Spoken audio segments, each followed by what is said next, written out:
Greetings, heroes. It is I, your friendly neighborhood Rabbi John Carrier. It is 9 a.m. on a Friday morning, and not just any Friday morning, but Friday morning Erev Pesach, meaning at sundown tonight, we have the first of the three Shalosh Regalim, the pilgrimage festivals, and that is Passover or Pesach. And we're going to get started on that in just a minute. Right now, for the people who are in the live stream, you're going to just have to sit tight for a second because I want to let people on Facebook know that I am doing this as well. And so please bear with me as we promote this particular episode on Facebook, because I think this is important. Today we're going to talk about the Parashat Hashavua, which this week is a little bit different. So first off, if this is your first time joining us for the Jew Curious show on Facebook, if you're looking for, a minute, 90 seconds, 2 minutes on the Torah portion of the week, this is not the show for that. So I'm just going to say right up front, we're going to be hanging out for, 30, 45 minutes, maybe an hour today, talking about the Torah reading for this week, which is different than you might expect, because every week we have a Parashat Hashavua, or a Torah portion of the week. We've been going through Tazria, Metzora, the different Torah portions of the book of Leviticus. But for the next couple of weeks, we're going to take a pause from that. The next Torah portion normally is Achrei Mot, which means after the death, specifically speaking of after the death of Aharon or Aaron, the first Kohen Gadol or high priest. However, just because of how the calendar works out this year, we're going to be talking about different readings of the Torah that's happening on Shabbat. This week on Shabbat, we're not studying Acharei Mot. We are studying the Torah reading for the first day of Pesach. And next week on Shabbat, we are studying the Torah reading for the last day of Pesach. And then after that, into May, I want to say May 4th maybe, then we resume with Acharei Mot. So today we're talking about not the regular reading from the book of Leviticus. We are talking about a reading from the book of Exodus, or Shmot, because it's Passover, and Passover is, I'll say, preoccupied with telling the story of our exodus from Egypt, which comes from the book of what? Exodus. So today we're going to be talking about the book of Exodus, but actually we're going to be talking about the book of Yehoshua or Joshua, which is the Haftarah reading for this coming Shabbat. And beyond just the readings that we have, I'm going to ask some personal questions today. Normally I say, hey, get on the chat, ask me whatever question you have, and that's true today as well. You can ask me whatever questions you have, especially questions about Passover. This is your last chance before Passover to ask me what questions you have about Passover, but I'm going to ask you some important questions today, hero. And I'll just tip my hand a little bit. What is your personal Egypt? And this is a question of the day in the Jew Curious School. What are you experiencing right now in your life that is like your Egypt? Meaning, what are you enslaved to? What are you held captive by? Hold that for the moment, but just start thinking about what is your personal Egypt today, and what would you like to be liberated from in the year to come. So think about that for a second. I'm going to go to Facebook real quick just to let people know what we're up to today. Take a little sip of the coffee there. Change my settings in Facebook Live. I've got the right camera on. Just got to change the microphone. This is very inside baseball today. You're seeing behind the scenes of what it takes to teach Torah online these days. And I'm going to just type into my Facebook chat, what is your Egypt? And give a link to people who might want to join us on the YouTube live today. And we're about to go live, y'all. Let's see how this goes.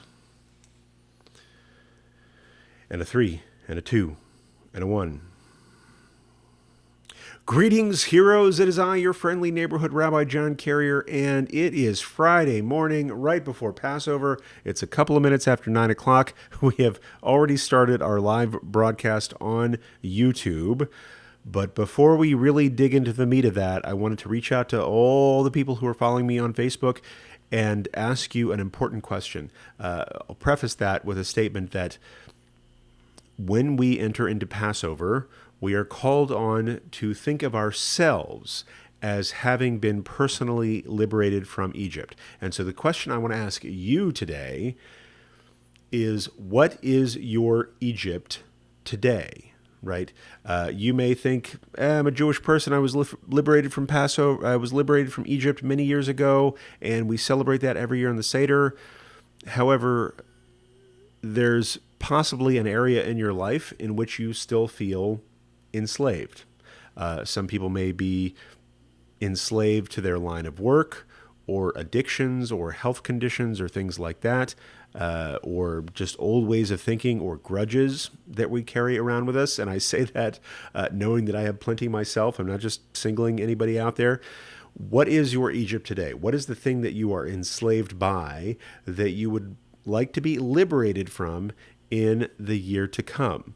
So if you'd like to talk about that and hear, some of my answers and hear some answers of other people in the Jew Curious community, please join us on YouTube by clicking on the link in the description to this Facebook Live video. And I hope to see you there. Until we learn together, peace.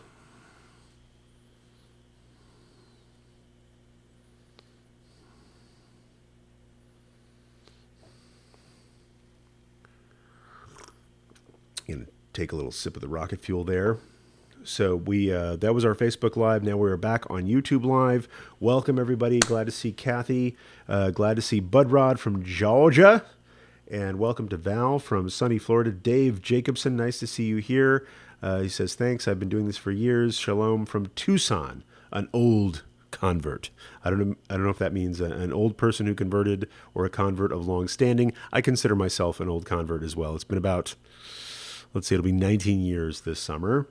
We see CJ Mays. Hello from Delaware. Prayers for me on Monday. Taking my PhD exams. That is a big, hairy deal. Thank you for joining us, CJ from Delaware. Edith, nice to see you from New York. And we've got KG Wilcox, a.k.a. Karen, from suburban Philadelphia, baking a KLP pie. That's not a pie made of kelp, everybody. That means kosher LePesach, baking a kosher LePesach pie. So wish I could join you for that, but I'll be okay. My wife's making dessert tonight, and she makes pretty good desserts. So who else is here? We've got Andrew Speaker. Great to see you. I'm glad you made it today. And we've got Miriam from New Hampshire. Nice to see you here from New Hampshire. Live free or die is the motto of New Hampshire, or one of the mottos of New Hampshire. A great sentiment for Pesach or Passover. And Andrew's coming in from Nashville, Tennessee, Music City, USA. Glad to see you here. So let's get into this. What we're going to do first, I'm going to give a quick intro to the podcast, just in case I get this up on the podcast today. Hero, tonight we are entering into the holiday of Passover. And in every generation, we are called on to consider ourselves as personally having been liberated from Egypt. Today in our podcast, we're going to teach a little Torah from the Torah reading that we do. Today in the podcast, we are going to share some of the Torah reading and Haftarah reading of Pesach or Passover as it's read on Shabbat on Passover. And it raises the question, what is your personal Egypt? We'll get into it right after this bass. Okay, so that's the bass right there. Let's see. If you'll bear with me, I'm going to go turn the air conditioner on so it's a little bit cooler in here, and then we will take a sound print of the silence. Be right back.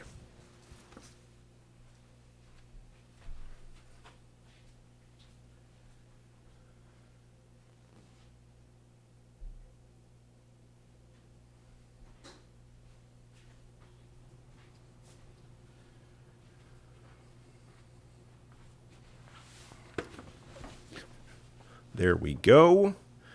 And just to take a silence print for the audio quality of the podcast, let's count to 10.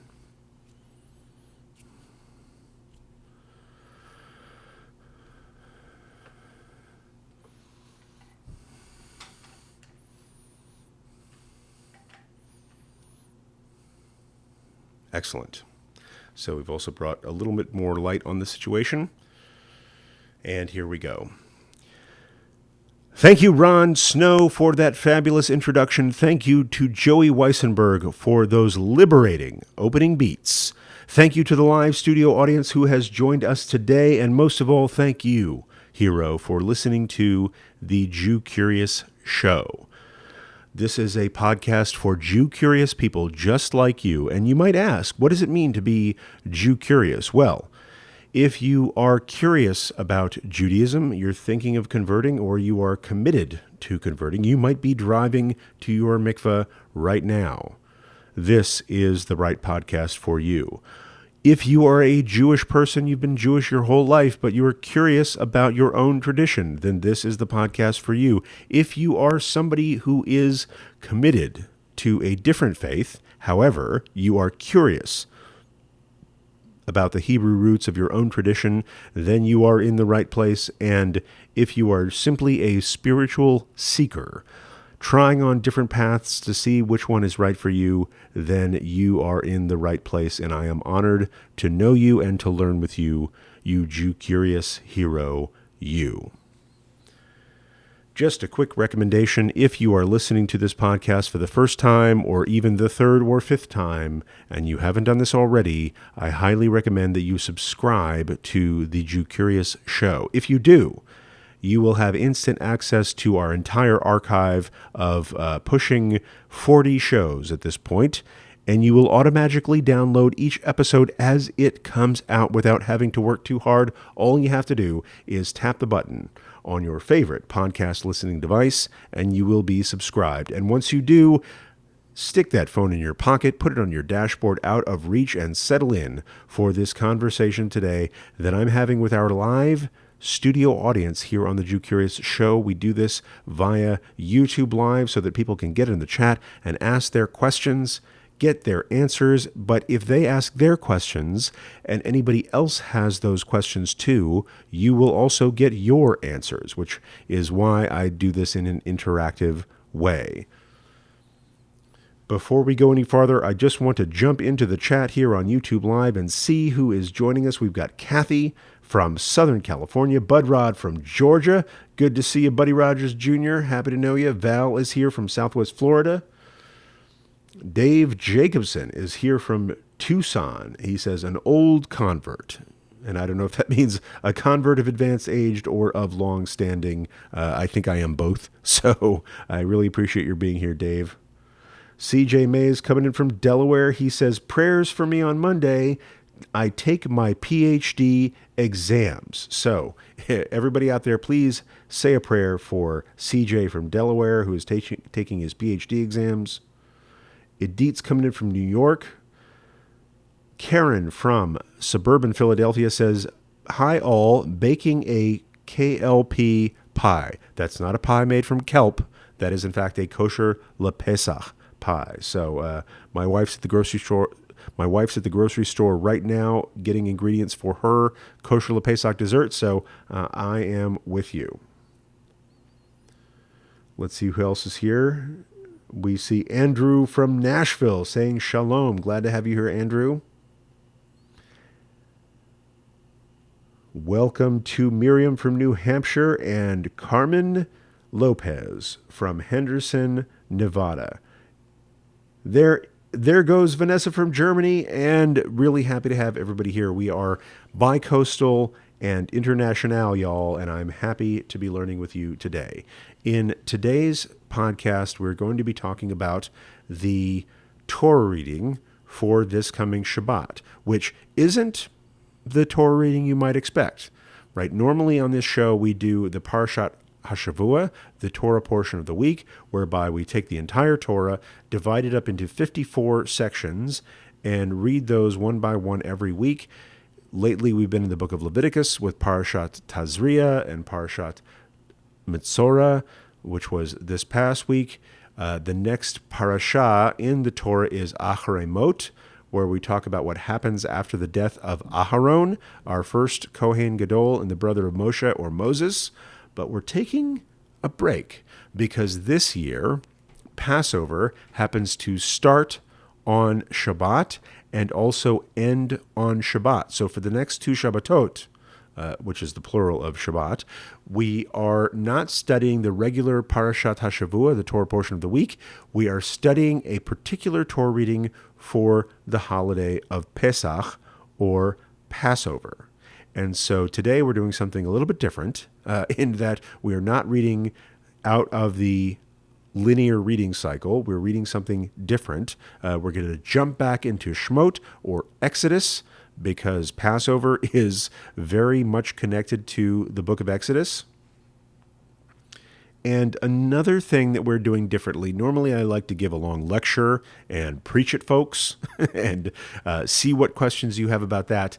But instead today, I'm going to ask you questions. And if you're listening to this live, please feel free to share your answers as you wish.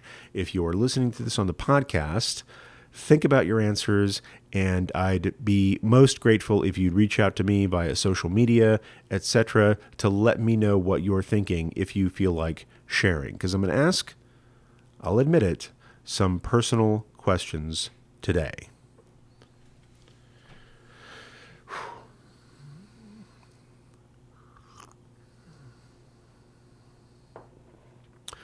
So here we go. Sorry, I'm getting a little intense there for a second. So just want to back it up. Again, this is a live recording of a radio show, so sometimes we are going to be have some blips and burps, and I'm going to be in a bit of a thinking mode. We'll edit all that out for the podcast, but I appreciate your being here with me in the live chat. So let's get into it.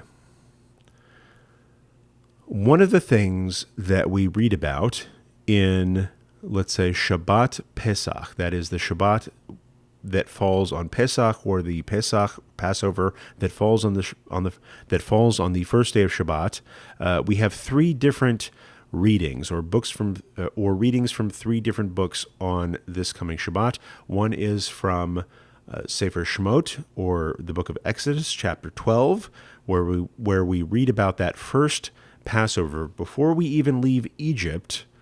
We are instructed to sacrifice a lamb, take the blood of that lamb, paint our doorposts so that the Malach HaMashchit, or the destroyer or destroying angel, this presence of God, comes through Egypt and as a part of the last plague smites the firstborn of Egypt, but passes over the houses of the Hebrews. And that's where we get the name of the holiday Passover. Another reading that we do is from Sefer Bamidbar, or the book of Numbers. And in the book of Numbers, in chapter 28, this is actually part of Parashat Pinchas, but it goes through all the different holidays and tells us what we're supposed to do on those holidays. Finally, the Haftarah reading, or the book of the prophets that we read from on this particular Shabbat coming up, is Sefer Yehoshua, or the book of Joshua. And it talks about, here in Joshua chapter 5, once our people have crossed the Jordan into the promised land, what do? Right? We have been spending the entire Torah, or most of the Torah, getting from Egypt to the promised land. Now we're in the promised land, and it is Passover. What do we do on Passover now that we have not just thought about the promised land, but actually taken possession of it? And it says in Sefer Yehoshua in chapter 5 that once we have entered the land and we have, taken up enough space that we can plant crops and pick fruit from trees and things like that, this is the first time that we are eating off the fruit of the land that was promised to us. And it says we have our first Passover in the new land.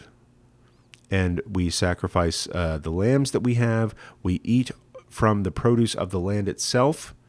And once we celebrate the first Passover, something important happens. Now, let's go back to leaving Egypt. The people leave Egypt and they get out into the wilderness and they're like, man, I kind of want to go back to Egypt, right? When we were slaves, at least we got fed. And the people complained bitterly that once they were in Egypt, they didn't have onions and leeks and all sorts of wonderful things and meat and things. When they were slaves, they got fed regularly so that they could do their work. But now that we are a free people in the wilderness, we have to find our own food. And I make a little joke about this that I learned from one of my teachers, Rabbi Dan Shevitz, who said these people complained bitterly about the lack of food in the wilderness. And Moses said to them, hey, guys, before we left, I said, make sure you RSVP on the temple website. That's why we don't have enough food. And I tell this joke to introduce the fact that here in Pasadena on Saturday, we're having a model Seder. And I say this just by way of letting you know that if you're looking for a place to go for a second Seder in Pasadena at the Pasadena Jewish Temple and Center, there is a second night Seder that's happening. You are free to join us. However, you must RSVP, and please do so today if at all possible. But it's a common thing that if people don't let you know that they're coming, you might not have enough food. In any case, our ancestors were in Egypt, then they were liberated, and once they were liberated, they found that they didn't have enough to eat, or rather they didn't have as much as they were used to eat. So what did God do? God began to rain food from the sky. Right? We had manna. We had what's called in Hebrew man, right? We would wake up in the morning and there would just be food on the ground, and we would go out and pick up that food, and that would be our food for the day. But once we get through the wilderness, once we get into the promised land, and we have our first Pesach, it's said that the man, or the manna, ceased falling from the sky. Once we had our first Passover in the promised land, we no longer had free food given to us every day. We were then responsible for growing and finding our own food in the promised land. And that is a part of the lesson of Sefer Yehoshua, or the book of Joshua, in the Haftarah this coming Shabbat. Which brings me to the question that I want to ask today. There was a particular scholar, his name escapes me, I want to say J. Michelson, something like that. Maybe I'll add this later. But so there's this thought that, yes, we left Egypt at one point. We were no longer slaves. We are now free. However, in every generation, not only are we called on to think of ourselves as free slaves, not only are we called on to think of ourselves as freed slaves, but we are called on to look around and say, what is our Egypt today? Right? We're no longer slaves in Egypt. However, there is probably some aspect of your life in which you feel, how do I put this? Unfree, right? I am captivated, or I am held captive by addiction. I am held captive by a bad habit. I am held captive by a job that I think I depend on to pay my bills. However, it is not fulfilling for me. I'm held captive in a relationship that doesn't serve me. I am held captive by a grudge that I just can't seem to let go of, no matter how hard I try. And so I know this is kind of a personal question, Hero, but I want you to think about, what is your Egypt today? What is something that over the course of the coming year you would like to liberate yourself from, or call on the help of friends, or call on the help of, dare I say, God, to lend you a hand to liberate you from that Egypt that you are experiencing right now? And I'm going to go to the chat because I saw a couple of answers to this question already. And if you are in the live studio audience, please share, if you will. I know this is kind of a personal question. If you just want to think about it, that's fine. If you want to share it with us, please do. Because chances are, if you are held captive in that Egypt, somebody else out there is as well. So let's take a look at the chat, see what our Egypts are today.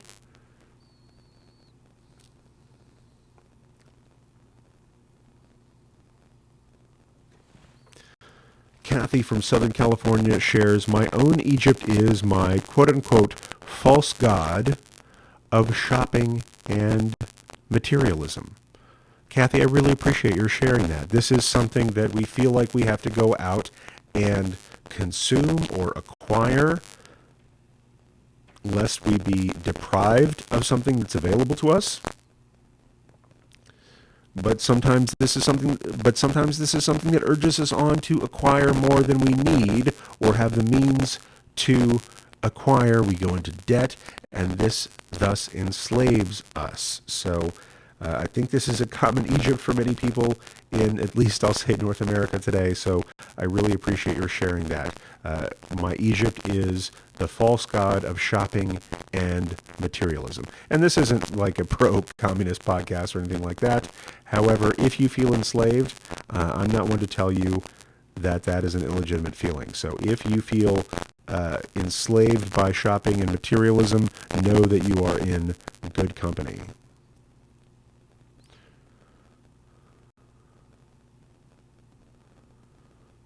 So let's see what else we've got going on. I'm going to share something personal with you, and sometimes I do that, sometimes I don't.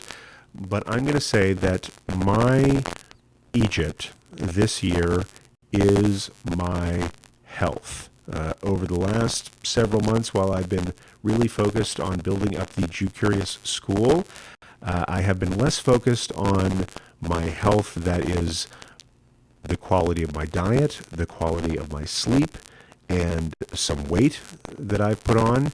And so I really think that this year my Egypt is my distraction from maintaining my own health, that in the coming year I would really like to work on. So if I'm going to ask you to play, I'm going to play as well. So whatever Egypt you have this year, whether you're thinking about it, whether you're willing to share, and go ahead and put that in the chat, I'd be much obliged. But in this case, my Egypt is my health, my focus on having a healthy weight, having a healthy diet, getting enough sleep, which I do not. I confessed yesterday that I lost a lot of sleep cooking a brisket for Passover, but that's always been true. I haven't been very self-conscious about the quality and quantity of sleep that I get. So this year, God willing, I'll have a better schedule for sleep hygiene and things like that. Carmen from Nevada shares, my Egypt, not easily letting go of past hurts. This is a big one. And I'm not trying to single you out to embarrass you, but I'm singling this out as a lot of people's Egypt, I'll say. Especially what I find when I teach about the high holy days, the Aseret Yemei Teshuvah, that season in the fall, and I know we're not there yet if you're listening to this when it comes out, but that season of asking for forgiveness and also granting forgiveness. I get so many questions during the high holy days about, let's say, if someone comes to me to ask for forgiveness, working on their own teshuvah, what if I don't feel like forgiving them? What if I feel like maybe they haven't learned their lesson, or they haven't made a sincere attempt to make amends? Am I being irresponsible to them by forgiving them? Which I think is often a cover for, I'm not ready to forgive. I'm going to hold on to this pain rather than letting it go, right? And I just want to be clear, y'all, if you're having trouble forgiving someone, it's not just about releasing them from the obligation from the obligation to make amends. It's also releasing yourself from that hurt. It's often been said that holding a grudge against someone is like drinking poison with the intention that they get sick, right? Holding a grudge doesn't necessarily damage the person that you want to give their comeuppance or whatever it is, but it actually does damage to you by holding that hurt in your heart, carrying the weight of that grudge. And I often think of a grudge as like a bag of bricks that you carry around, right? If you're holding on to some past hurt from another person, they may not bear that burden at all, especially if they haven't made amends to you. But what would it feel like to set that bag of bricks down? To say, I am no longer a slave to this pain. I acknowledge the pain. I acknowledge my disappointment at the source of it. But what would it feel like to lay that burden down and to move on? And lest you think Mr. Sanctimonious Rabbi saying, hey, this is an easy thing to do, I hold a lot of those bags myself. And every year I am challenged on Yom Kippur to say, what would it feel like to let this go? Not for their sake, but for mine. So if your personal Egypt, and not for nothing I said bricks, because that's one of the things we did when we were slaves in Egypt, is make bricks and haul them around. If your personal Egypt this year is carrying around that heavy load of a grudge, I bless you that you take this holiday as an occasion to set that burden down, to move on. Maybe you don't teach them a lesson. Maybe you don't feel fully satisfied that they've made amends. But please, for your own sake, lay that burden down and think about all the new things that you can take on this year when you're not carrying that heavy load. Andrew shares that an Egypt of his is difficulty meeting new friends in a new city. It can make me feel very isolated. And I get that. Absolutely. In my life, I've moved around quite a bit. I was born in East Texas. In my young years, moved to West Virginia, and then I went to school in Connecticut, and then I went to school in Maryland, and then we moved to Tennessee, and then we moved to Minnesota. I spent a little bit of time in New York, spent some study time in Jerusalem, as well as coming to California for rabbinical school. I have been a new kid in town quite a bit, and one of the hardest things about moving to a new space is making new friends. In fact, I met my wife in Minnesota via a special website that was created not for dating or anything like that. It wasn't Tinder. This was like well before Tinder. I think it was coded in Cold Fusion. But it was a website designed to help people meet new friends in a new city. And my wife and I met that way, and we made a bunch of friends who we all met that way. And from that website, I can think of off the top of my head at least 4 weddings and several children that came from that, even though it wasn't a dating site. It is hard to make new friends as an adult, right? And that can feel isolating. It can feel enslaving. And my encouragement would be to do the things that you love in public with other people, whether that's volunteering or learning or seeing movies or just sharing some aspect of yourself around other people who have that same interest, and you will be surprised at the friends you can make. Another great example of this is, I'll say, the Jew Curious community itself, whether you are a part of the Jew Curious Community Center, which is a Facebook group that we have where people of this similar Jew Curious bent have gotten to know each other, or the Jew Curious School, right, which is a private school that we have online for people to get together to study Torah and Jewish traditions and Jewish law and things like that. But my favorite part of the school isn't the class, but my favorite part of the school isn't necessarily the classes that we have, but the community forum where people are getting to know each other. And so don't feel like making new friends is like blind dates and singles bars and stuff like that. Just find something that you're passionate about, engage in that with other people, and you will be surprised at the friends that you are able to make. However, that's a scary hurdle to jump over. And not having made those friendships yet can feel very isolating. So I want to honor what Andrew is sharing with us, that social isolation, which is so common in society today, can feel enslaving. So I encourage you, I encourage you, Andrew, and I bless everybody out there to let that burden of isolation go, and to engage in those things that you love in the company of other people who love those things, and you will be surprised at the friends that you make.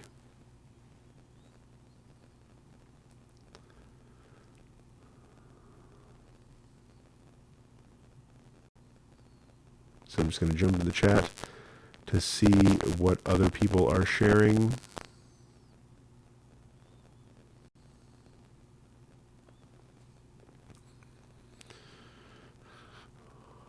Budrod from Georgia shares, a personal Egypt is procrastinating with free time, but is diligent at work and just wants to chill out once all three kids are in bed. Could be more productive, and maybe feels that as a personal Egypt, not making the most of your time when you feel like chilling out. And I'll say, I'm going to take a little bit different tack on this. If you're diligent at work and you just want to chill out once the three kids are in bed, and I get this, there are days where I'm looking forward to 8 p.m. Why? Because that's my kids' bedtime. I work all day putting together podcasts and videos and lessons in the Jew Curious School and things like that, and then you pick up the kids around 4:30, 5 o'clock, depending on what activities they have. It's a dead sprint to get through dinner, bath time, brushing the hair, because I have a couple of little girls, and I'm a hairbrusher.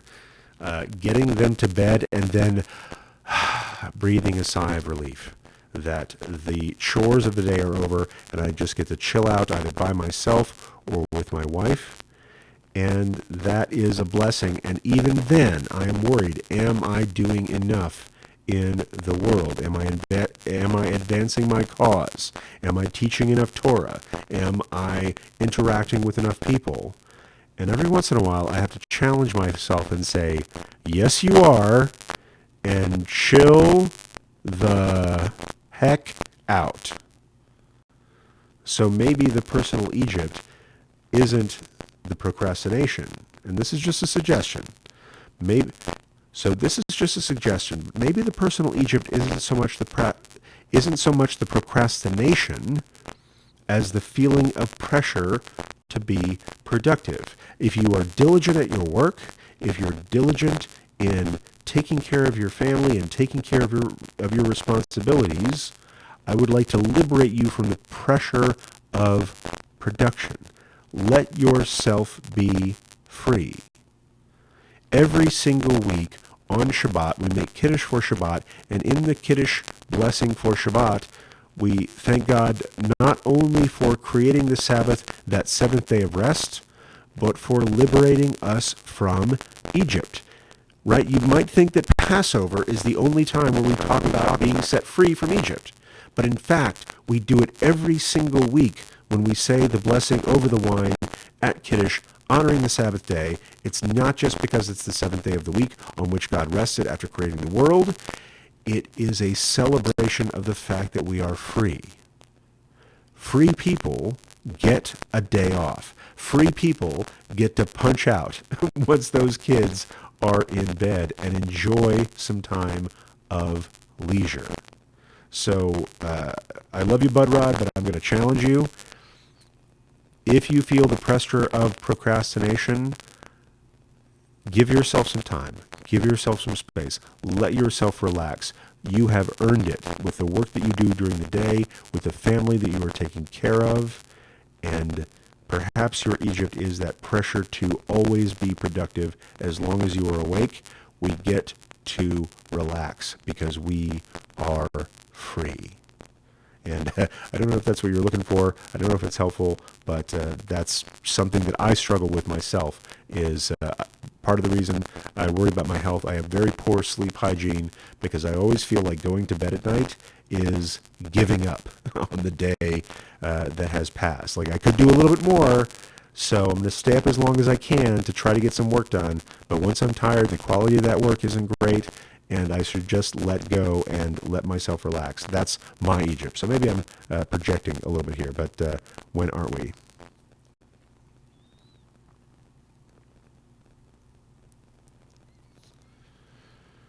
So let's see what else we have in the chat.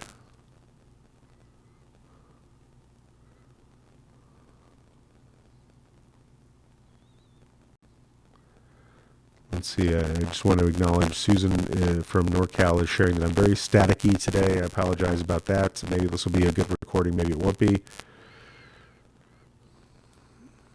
One thing that Trig is sharing as a personal Egypt, not rushing into my conversion. Why can't it happen overnight? I get it.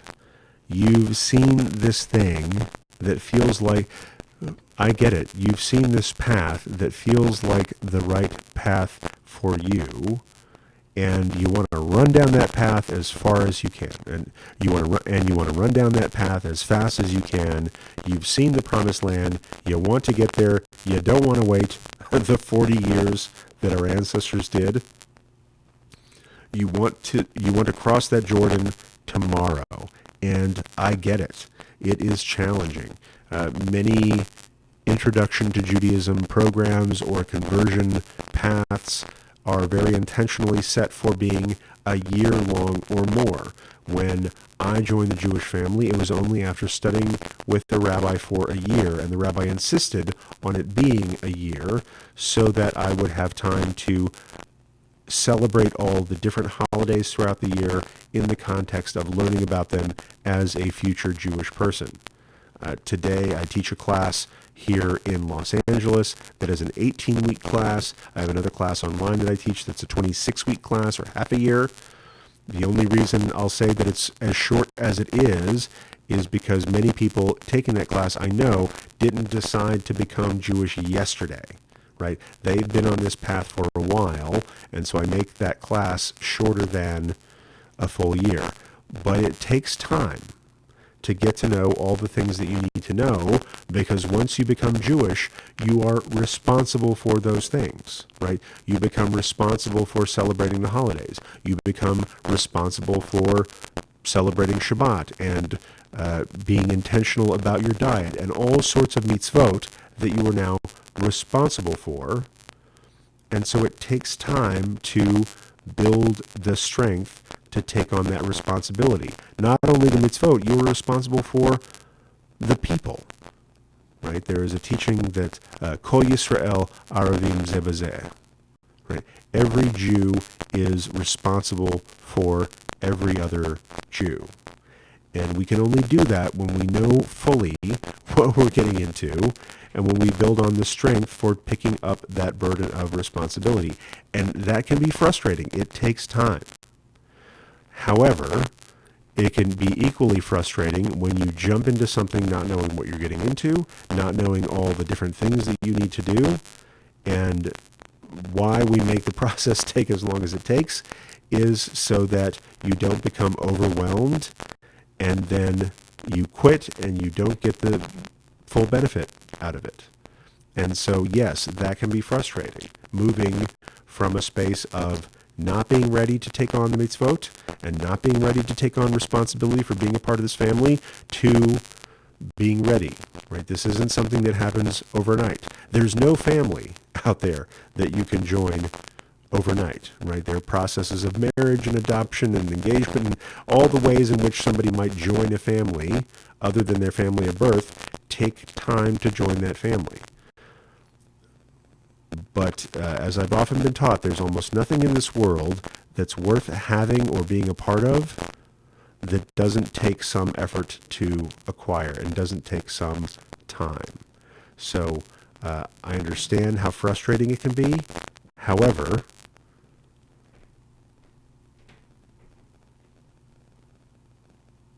I want to encourage you to bury that burden. However, I want to encourage you to bear that burden with strength, knowing that very soon it will feel lighter and lighter and lighter. Getting a lot of comments that my static is pretty bad right now. What I might do is unplug the microphone and plug it back in to see if that helps a little bit. So bear with me. If I'm going to unplug the microphone, it may come on, it may not. So stay tuned.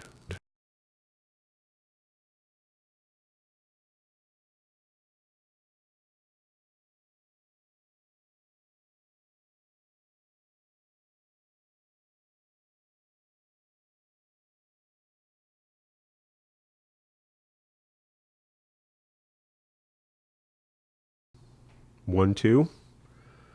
Is that better for people in the chat? Can you hear me okay? Can you hear me okay? A 1, 2, a 1, 2. And my name is Bismarck. Let me do this rhyme. Just let me embark on the lyric of the noun and the verb. You may not know this, but whenever I'm checking my microphone, I like to sing Beastie Boys, usually Get It Together from the Ill Communication album. If you can hear me okay, say Happy Passover. Type Happy Passover into the chat. Okay, seems like we're a little bit better. Q-Tip, what you want the mic for? Because I like to talk about the time that I rhyme, and all the MCs get in my face. I'm like Mace, because I back them off with the quills. All right, so glad we can hear each other better now. Thank you for that. We're getting into Passover. I'm feeling a little bit silly, but let me ask the second question that I want to ask today. I have asked the question, what is your personal Egypt? The reason that I taught that passage from Joshua today is to point out the fact that once you leave your Egypt, once you get to your promised land, guess what happens? The manna stops, right? With great, and I'll quote Uncle Ben here from Spider-Man, not Uncle Ben from, the Rice People, but Uncle Ben from Spider-Man, who says, with great power comes great responsibility. So if you are seeking to leave a particular Egypt, what is the responsibility that you must take on? If your Egypt is making new friends, what do you have to do to make new friends? If your Egypt is shopping and materialism, what do you have to do to fill your life? What do you have to do to fill your life with meaning and purpose once you have let go of that materialism?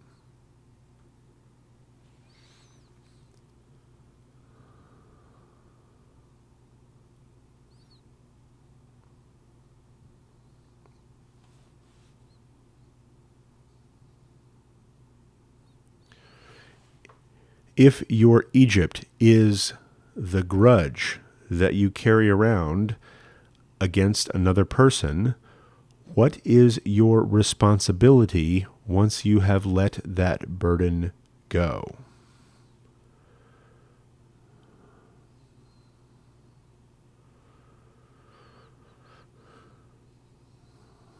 So this is the thought that I will leave you with today. Whatever your Egypt is, know that with the help of other people, with a journey that you can take, you can leave that Egypt.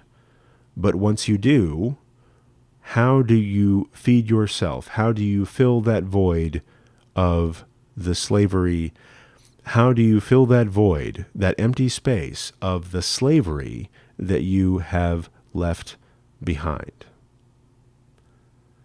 I know that for my personal Egypt, thinking about my health, thinking about my diet, thinking about my sleep, thinking about the amount of exercise that I do, when I let go of my bad habits, what are the good habits that I fill that with? Is it being more disciplined about getting exercise? Is it being, Is it being more disciplined about how I sleep?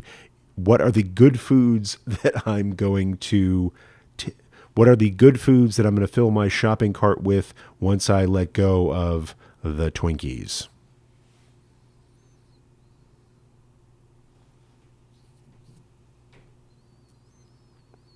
And while you're considering this, I just want to share something that I've seen in the chat. Edith says, love to be free so that I can be with all of you having this conversation because you all have the biggest hearts. And the one thing that I am most proud of in the teaching that I do is not the particulars of the teaching or the quality of my own personal teaching, but the community that we have built together around this learning, a group of people that others recognize as having big hearts. And that is, in my life, what I am most proud of right now.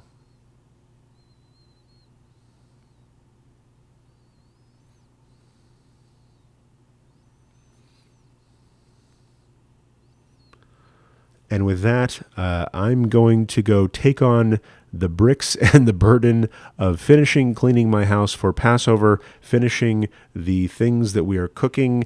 I've got the brisket all set.